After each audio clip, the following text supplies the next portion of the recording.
Hello and welcome. कैसे हो दोस्तों? आप सभी का स्वागत है इस वीडियो में। ये वीडियो एग्रीमेंट और कॉन्ट्रैक्ट के ऊपर बेस्ड है, बीकॉम पार्ट फर्स्ट के विद्यार्थियों के लिए, ठहराव एवं अनुबंध। तो आइए चलिए देखते हैं इस चैप्टर में हमें क्या पढ़ने के लिए मिलता है और क्या सीखने के लिए मिलता है। जैसा कि आपकी स्लाइड के ऊपर आ रहा है, सेक्शन 2E के अनुसार प्रत्येक वचन तथा वचनों का प्रत्येक समूह जिसमें वचन एक दूसरे के लिए प्रतिफल होते हैं ठहराव कहलाता है। एक शब्द आपने सुना होगा, प्रॉमिस। ये हम अपने डेली रूटीन में बहुत इस्तेमाल करते हैं शब्द। इसी को हम हिंदी में वचन कहते हैं। जब हम एक दूसरे से किसी तरह का प्रॉमिस करते हैं, किसी काम को करने या नहीं करने के बारे में कोई बातचीत करते हैं, कोई बात कहते हैं, तो वो बात हमारी एक जब उसको एक्सेप्टेंस मिल जाती है तो हम उसे वचन कहते हैं या प्रॉमिस कहते हैं कि किसी काम को करने के लिए दूसरे पक्षकार ने हाँ कह दी, उसने मुझे प्रॉमिस किया है ये काम करने के लिए। इस तरह की बातचीत जो हम डेली रूटीन में करते हैं उसी को हम वचन कहते हैं। वचनों का आदान प्रदान ही ठहराव कहलाता है। एग्रीमेंट शब्द जो हम इस्तेमाल करते हैं वो एग्रीमेंट ही एक दूसरे को जब हम प्रॉमिस करते हैं किसी काम को करने के लिए, मिस्टर ए ने मिस्टर बी को किया है, मिस्टर बी ने मिस्टर सी को किया है, या ये जो आपस में एक दूसरे को हम प्रॉमिस करते रहते हैं, यही प्रॉमिस हमारे इस कानून की भाषा में वचन कहलाते हैं। जब प्रस्ताव को स्वीकृति मिल जाती है तो प्रस्ताव वचन बन जाता है। प्रपोजल, किसी भी बात को करने या नहीं करने के लिए जब हम सामने वाले पक्षकार को कहते हैं ना कि आप प्लीज हमारे लिए ऐसा करेंगे, आप प्लीज हमारे लिए ये काम कर सकते हैं, जब दूसरा पक्षकार जिसके सामने ये बात हमने कही है, ये प्रस्ताव हमने रखा है, वो व्यक्ति उस पर अपनी स्वीकृति दे देता है, अपनी सहमति दे देता है और कह देता है कि हाँ, मैं आपके इस प्रस्ताव के अनुसार किसी काम को करने के लिए तैयार हूँ, तो हम ये कहते हैं कि वो चीज हमारी प्रॉमिस हो गई है, वो चीज हमारा एक वचन बन गया है। अतः किसी भी व्यवहार अथवा लेन देन की सबसे पहली व सबसे महत्वपूर्ण कड़ी ठहराव ही है कि सबसे पहले हम एग्रीमेंट को ही देखते हैं जब हम कॉन्ट्रैक्ट एक्ट पढ़ते हैं। इस स्लाइड में देखिए, जैसा आपको दिखाई दे रहा है, प्रस्ताव पर सामने वाले पक्षकार ने स्वीकृति प्रदान की और एक ठहराव हो गया।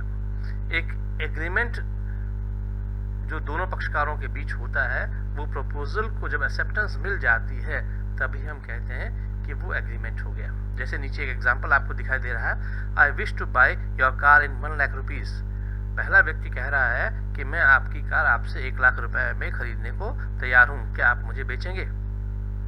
दूसरा व्यक्ति कहता है यस आई एम रेडी, उसने अपनी सहमति दे दी है। इन दोनों के काम से प्रस्ताव को स्वीकृति मिल जाने से क्या हुआ? Agreement is created. हमारे इन दोनों पक्षकारों के बीच एक एग्रीमेंट या ठहराव हो गया। एक और इंपॉर्टेंट चीज देखिए, प्रस्ताव को जब स्वीकृति मिल गई, ठहराव हो गया, लेकिन ठहराव को जब प्रवर्तनीयता मिल जाती है, जब कानूनी वैधता मिल जाती है, तो वो अनुबंध बन जाता है, कॉन्ट्रैक्ट बन जाता है। वैध अनुबंध के आवश्यक तत्व जब इसके अंदर समाहित हो जाते हैं कि एक वैलिड कॉन्ट्रैक्ट में क्या कुछ होना चाहिए, वो सारी बातें जब एक ठहराव में आ जाती हैं, ठहराव में समाहित हो जाती हैं, जब ठहराव को ऐसा बना देते हैं कि वो एक वैध अनुबंध के सभी आवश्यक लक्षणों को अपने अंदर रखता है, तो हम कहते हैं कि वो अनुबंध बन गया। फाइनल स्टेज हमारी अनुबंध होती है। जब ठहराव को हम प्रवर्तनीयता के तहत सारी की सारी वैध अनुबंध की आवश्यक फीचर्स के साथ में देखते हैं, तो वो हमारा कॉन्ट्रैक्ट कहलाता है। इसलिए वैध अनुबंध क्या होता है? जिसमें प्रस्ताव हो, स्वीकृति हो, ठहराव बन गया।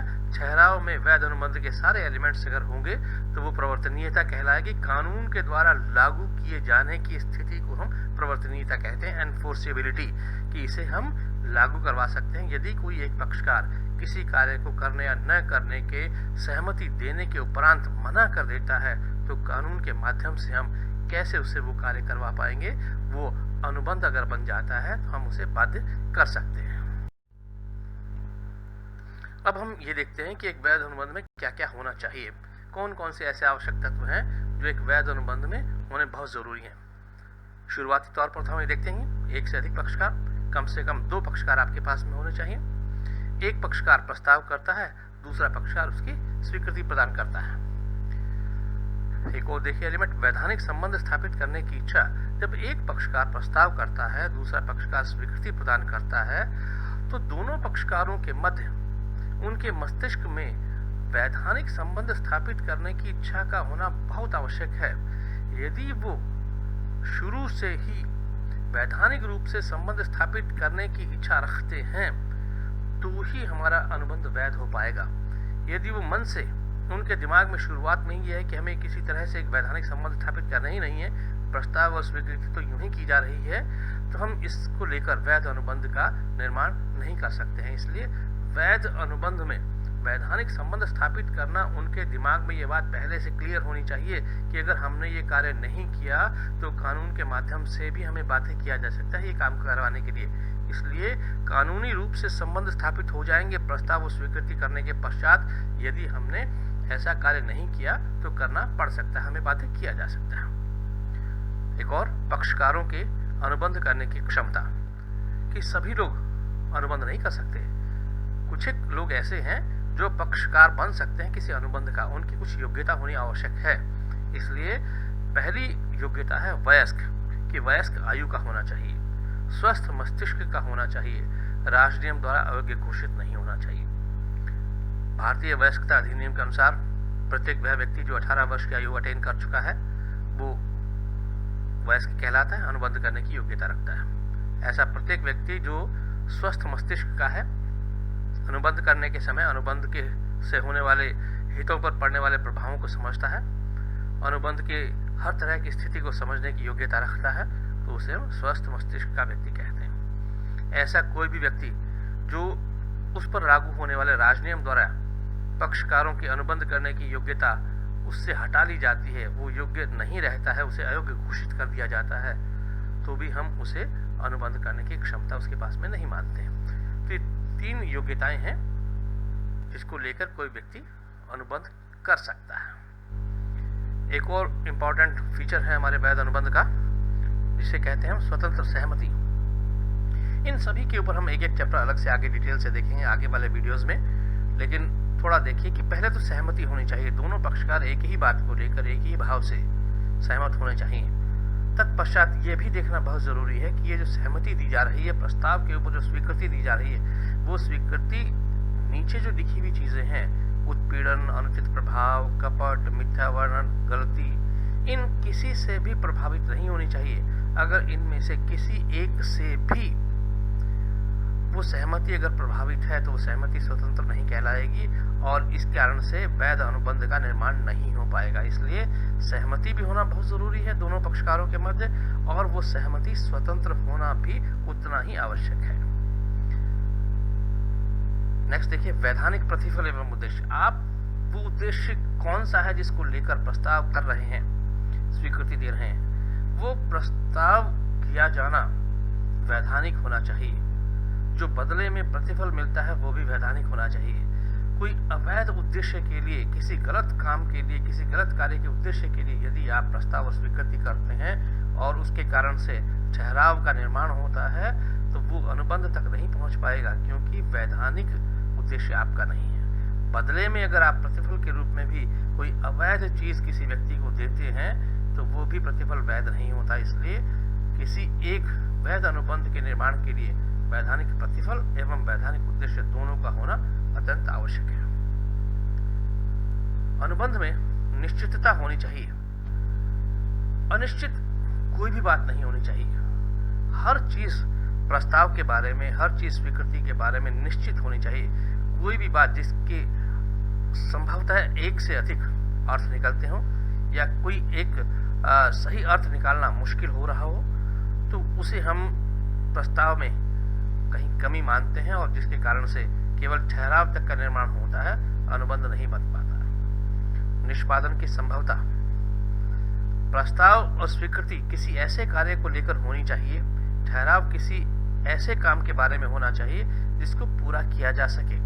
ऐसा एग्रीमेंट जिसका पूरा किया जाना संभव ही नहीं है, जिसको लेकर कार्य को किए जाने के लिए किसी प्रकार की कोई संभावना नहीं है, ऐसे के बारे में अगर आप प्रस्ताव स्वीकृति कर लेते हैं तो वो ठहराव तक ही सीमित रह जाएगा। अनुबंध के एक आवश्यक लक्षण को वो मिस कर जाएगा और अनुबंध नहीं बन पाएगा। कुछ ठहराव ऐसे होते हैं जो स्पष्ट रूप से व्यर्थ घोषित है। नियमानुसार ही बहुत सारे ऐसे अनुबंध हैं जो कि किए ही नहीं जाने चाहिए, जो वैध अनुबंध बन ही नहीं सकते।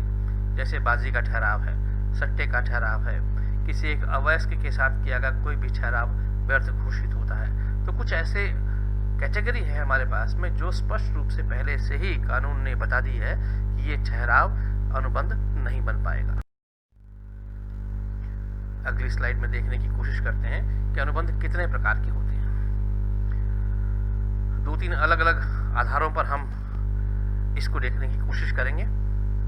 पहला बेसिस है वैधता के आधार पर, वैलिडिटी के आधार पर, कि कौन कौन से अनुबंध हमारे वैलिड होते हैं या नहीं होते हैं। पहला है वैध ठहराव, जो हर तरह की विशेषताओं को रखता है, जिसको लेकर किसी भी तरह की कोई दिक्कत नहीं है, और अनुबंध प्रवर्तनीयता के सभी चीजों को अपने अंदर समाहित रखता है। अवैध ठहराव ऐसा ठहराव जो कि सही नहीं है, सामाजिक दृष्टि से, कानूनी दृष्टि से, जिसे नहीं किया जाना चाहिए था, वो अवैध की कैटेगरी के अंदर आया था। व्यर्थ ठहराव ऐसे ठहराव जो हमारे बाजी के ठहराव हो सकते हैं, अवैध के साथ किए गए ठहराव हो सकते हैं, तो उन्हें हम व्यर्थ की कैटेगरी के अंदर रखते हैं। व्यर्थनीय ठहराव, व्यर्थ और व्यर्थनीय ठहराव में थोड़ा अंतर देखिए कि व्यर्थ ठहराव में किसी भी पक्षकार को लेकर, प्रस्तावक हो या स्वीकर्ता हो, कानून किसी की भी सहायता नहीं करता है। लेकिन व्यर्थनीय ठहराव में थोड़ी गुंजाइश उस पक्षकार के लिए होती है जिसे हम पीड़ित पक्षकार कहते हैं, जिसकी सहमति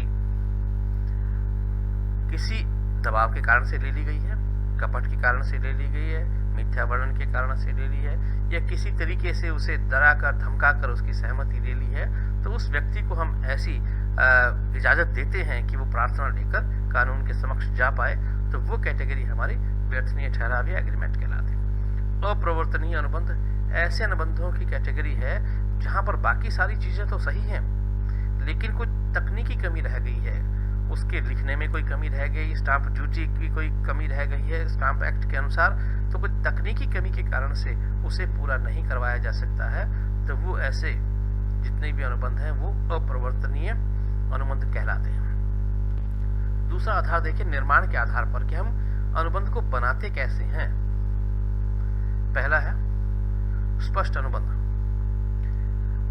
ऐसे अनुबंध की कैटेगरी जिसमें सारी बातें लिखित में या मौखिक में स्पष्ट हैं, कोई बात गर्भित नहीं है, कोई बात ऐसी नहीं है जो छिपी हुई हो, कोई बात ऐसी नहीं है जो पूछनी पड़े, जिसका अर्थ हमें शुरू में समझ नहीं आता हो या बाद में किसी से विवाद की स्थिति हो। इसलिए लिखित या मौखिक दोनों ही रूप से आप अपने प्रस्ताव के बारे में हर बात को स्पष्ट कर सकते हैं सामने वाले पक्षकार के सामने। या तो आप सारी शर्तें लिखकर बताइए या सारी शर्तें आप मौखिक रूप से बता दीजिए। तो जो लिखित और मौखिक है वो हमारे स्पष्ट अनुबंध की कैटेगरी के अंतर्गत आता है। दूसरा है गर्भित अनुबंध, ऐसे अनुबंध जहां पर न तो लिखित में हम कोई काम करते हैं, न ही मौखिक में हम काम करते हैं, हमारे व्यवहार के द्वारा, हमारे आचरण के द्वारा कुछ इस तरह के प्रस्ताव और स्वीकृति होती हैं जिनका मीनिंग हमें निकालना पड़ता है। जब हम इशारे से किसी दूर खड़े व्यक्ति को अपने पास बुलाते हैं तो वो हमारा एक आचरण है कि उस तरीके से हम सामने वाले पक्षकार को प्रस्ताव करते हैं। हमने हाथ के इशारे से उस व्यक्ति को बुलाया और उस व्यक्ति ने हमारी बात समझी और वो मित्र आपके पास आ गया, तो प्रस्ताव भी हुआ, स्वीकृति भी हुई। इसलिए प्रस्ताव और स्वीकृति जहां पर हमारे आचरण से, हमारे व्यवहार से, हमारे किसी काम से कोई ऐसा लगे कि हमने प्रस्ताव किया है और उसकी स्वीकृति हुई है, तो उसे हम गर्भित अनुबंध कहते हैं। एक अनुबंध की कैटेगरी है अर्ध अनुबंध, क्वासी कॉन्ट्रैक्ट। ऐसे अनुबंध जो ना हमने लिखित और मौखिक रूप से किए हैं, ना ही कोई हमारे आचरण और व्यवहार से हुए हैं, बल्कि कानून के द्वारा हमारे ऊपर ये थोपे गए अनुबंध होते हैं। हम ये करना नहीं चाह रहे थे, लेकिन कुछ परिस्थिति ऐसी हुई जिसके कारण से कानून ने हमारे साथ में ये अनुबंध करने को हमें बाध्य किया। जैसे रास्ते में सड़क पर पड़े हुए किसी पर्स को यदि हम देखते हैं और उठा लेते हैं तो वो पर्स हमारा नहीं हो जाता। वो अर्ध अनुबंध की कैटेगरी हमारे साथ आ जाती है। और कानून हमें ये उत्तरदायित्व सौंप देता है कि जिस व्यक्ति का वो पर्स है उस व्यक्ति को हम ढूंढें और उस व्यक्ति को वो पर्स पहुंचाएं। यहाँ प्रस्ताव व स्वीकृति इस तरह की हो गई है कि कानून ने हमें बाध्यता दे दी है कि आपको उस व्यक्ति के साथ अनुबंधित कर दिया है प्रस्ताव स्वीकृति में, जहां पर आपको उसे वो पर्स ढूंढकर उपलब्ध वापस करवाना ही है। एक और कैटेगरी है जिसे हम कहते हैं निष्पादन के आधार पर, काम पूरा किया या नहीं, जो जिम्मेदारी अनुबंध में दी है वो पूरी की गई है नहीं की गई है, निष्पादित अनुबंध। ऐसे अनुबंध जहां पर प्रस्तावक ने भी अपना काम कर दिया है और स्वीकर्ता ने भी अपना काम कर दिया है, दोनों अपने अपने काम को कर चुके हैं, अनुबंध में किसी प्रकार का कोई उत्तरदायित्व पूरा करना अब शेष नहीं रह गया है। एक कैटेगरी है जहां पर हम कह रहे हैं एक पक्षीय निष्पादनीय अनुबंध, जहां पर दोनों पक्षकारों में से एक पक्षकार ने अपना काम कर दिया, खरीदने वाले पक्षकार ने एडवांस में पेमेंट कर दी है लेकिन दुकानदार ने अभी सामान नहीं दिया, एक पक्षकार का कार्य अभी बाकी है। द्विपक्षीय निष्पादनीय अनुबंध, जहां पर दोनों पक्षकारों ने अभी काम नहीं किया है, दोनों ने तय किया है, दोनों ने इस बात पर सहमति जताई है कि 1 महीने के पश्चात एक पक्षकार पेमेंट कर देगा और दूसरा पक्षकार उसको सामान उपलब्ध करा देगा। अतः दोनों ही पक्षकारों के कार्य अभी निष्पादन किए जाने शेष हैं। तो ये एक अनुबंधों की एक अलग से प्रकार की स्थिति आपके सामने है। 3 तरीके से आप अनुबंध बना सकते हैं, वैधता के आधार पर, निर्माण के आधार पर और निष्पादन के आधार पर। एक और महत्वपूर्ण चीज जो कई बार आपके खासकर बीकॉम पार्ट फर्स्ट के विद्यार्थियों के लिए है कि जो फ्रेज आप अपनी स्क्रीन पर देख रहे हैं, बिल्कुल ऐसा कैसा क्वेश्चन आपके एग्जाम में आ जाता है। बहुत सी बार आपके सामने ये देखने को भी मिलेगा अगर आप पिछले वर्षों के पेपर उठाकर देखेंगे कि समस्त अनुबंध ठहराव होते हैं किंतु समस्त ठहराव अनुबंध नहीं होते। इस फ्रेज को आप एक्सप्लेन कीजिए, सिर्फ ये फ्रेज आपके सामने होगी, इसे आपको एक्सप्लेन करना होगा। आपकी जानकारी के लिए लिखा हुआ है, यह कथन सत्य है कि सभी अनुबंध ठहराव होते हैं किंतु सभी ठहराव अनुबंध नहीं होते। इस बात की जानकारी अनुबंध व ठहराव की प्रकृति एवं क्षेत्र के विश्लेषण से मिलती है। ठहराव का क्षेत्र बहुत बड़ा होता है जबकि अनुबंध का सीमित होता है। हम अपने दैनिक जीवन में घर में परिवार में रहते हुए, दोस्तों में रहते हुए सारा दिन प्रस्ताव स्वीकृति करते रहते हैं। इनमें से कुछ सही होते हैं और कुछ सही नहीं होते, कुछ पारिवारिक होते हैं, कुछ सामाजिक होते हैं, इसलिए उसमें हम कानूनी बाध्यता नहीं डालते हैं। इसलिए ठहराव या एग्रीमेंट तो हमारे बहुत बड़ी कैटेगरी है, वाइडर टर्म है, जबकि कॉन्ट्रैक्ट एक लिमिटेड दायरे के अंदर होता है। जो ठहराव केवल कानून द्वारा एनफोर्सेबल है, प्रवर्तनीय है, वही अनुबंध कहलाते हैं, बाकी सारे के सारे ठहराव रहते हैं। देखिए, इसको और समझने की दृष्टि से 2 भागों में हम बांटते हैं। पहला हिस्सा होगा समस्त अनुबंध ठहराव होते हैं और दूसरा समस्त ठहराव अनुबंध नहीं होते। तो पहले को देखिए, समस्त अनुबंध ठहराव होते हैं। हमारे अनुबंध को अगर हम पढ़ने की कोशिश करें तो अनुबंध बनाने के लिए ठहराव बहुत जरूरी है और ठहराव में राजनियम द्वारा प्रवर्तनीयता अगर हम उसके अंदर डाल देते हैं तो वो अनुबंध बन जाता है। बिना राजनियम की प्रवर्तनीयता के किसी भी ठहराव को अनुबंध नहीं बनाया जा सकता, वो केवल ठहराव ही रह जाएगा। इसलिए कोई भी ठहराव तब तक अनुबंध नहीं बन जाता जब तक उसमें वैध अनुबंध के सभी आवश्यक लक्षण विद्यमान नहीं होते हैं। इसलिए अनुबंध की उत्पत्ति के लिए ठहराव को प्रवर्तनीयता के साथ समाहित होना बहुत जरूरी है।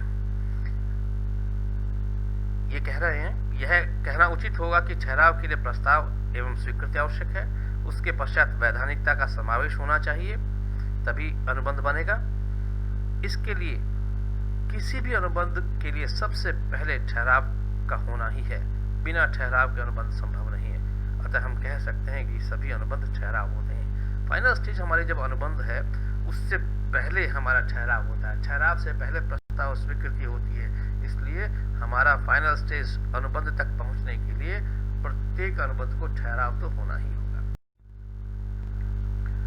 दूसरा फ्रेज देखिए, समस्त ठहराव अनुबंध नहीं होते।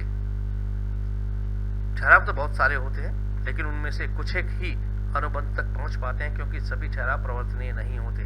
जब तक प्रवर्तनीयता नहीं आएगी अनुबंध नहीं बन पाएगा और ठहराव ठहराव ही रहेंगे। तथा उनकी कैटेगरी को हम देखते हैं अलग से।